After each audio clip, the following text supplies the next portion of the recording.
Hello friends, स्वागत आहे तुमचं वैशाली किचनमध्ये. तर आज आपण बनवणार आहोत शेपूची भाजी. सर्वप्रथम ही भाजी 3 ते 4 पाण्याने छान धुवून टाकायची. खूप पौष्टिक आणि आरोग्यदायी भाजी आहे ही.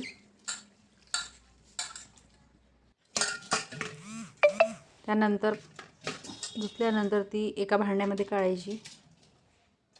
बऱ्याच जणांना शेपूची भाजी आवडत नाही. आता मी करते या पद्धतीने एकदा करून बघा, नक्कीच आवडेल. तर छान बारीक शेपू चिरून घेऊया.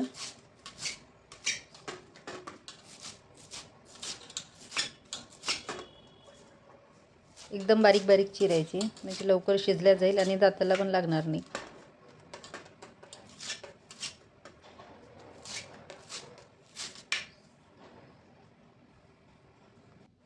फोडणीसाठी घेतलेला आहे मी कांदा, मिरची आणि लसूण.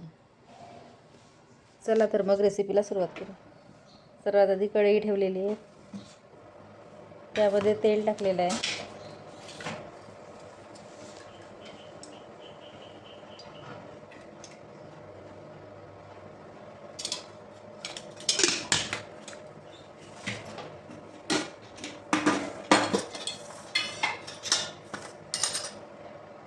त्यामध्ये जिरं, मोहरी, लसूण, कांदा आणि मिरची हे घातलेलं आहे.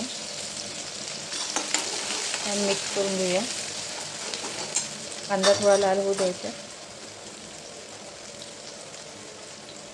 त्याच्यामध्ये तुम्ही सुक्या मिरच्या पण वापरू शकता किंवा वरून जरी तडका दिला लाल मिरचीचा तरी चालेल. आपला कांदा होत आलेला आहे.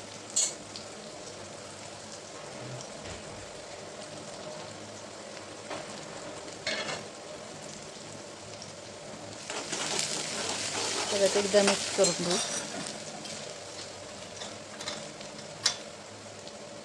त्यामध्ये थोडी हळद आणि चवीनुसार मीठ.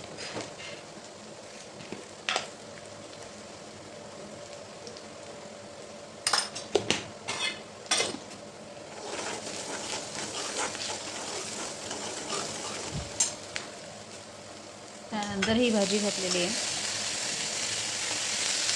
मिक्स करून घेऊया छान.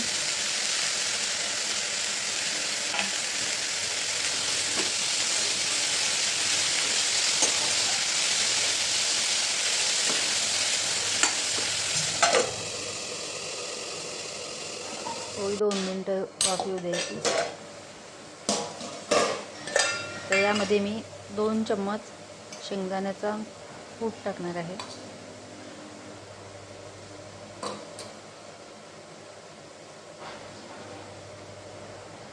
आणि थोडी भिजवलेली तुरीची डाळ भिजवून घ्यायची. परत मिक्स करूया.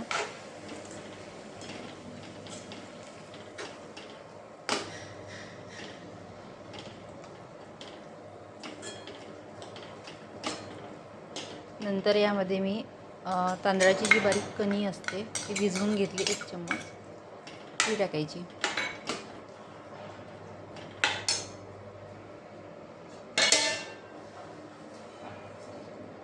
छान मिक्स करूया.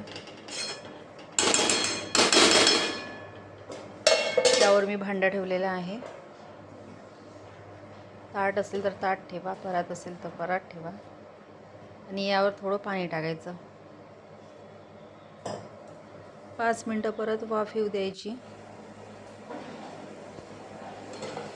हे पाणी मी भाजीमध्ये घालणार. थोडी मिक्स करू.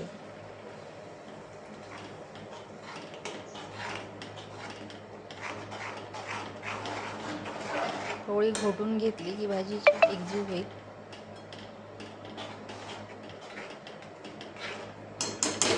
परत यावर मी भांडा ठेवला. परत त्यामध्ये थोडं पाणी टाकणार. असं 2दा-3दा करायचं आहे.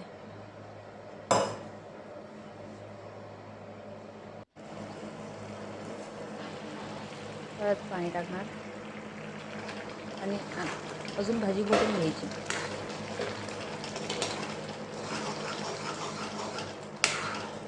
डाळ शिजायला थोडा वेळ लागतो.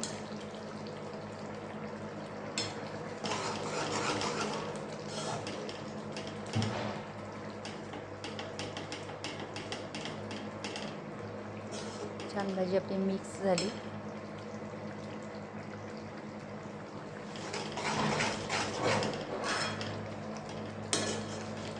परत यावर मी भांडं ठेवणार आणि 5 मिनिटं वाफ येऊ द्यायची.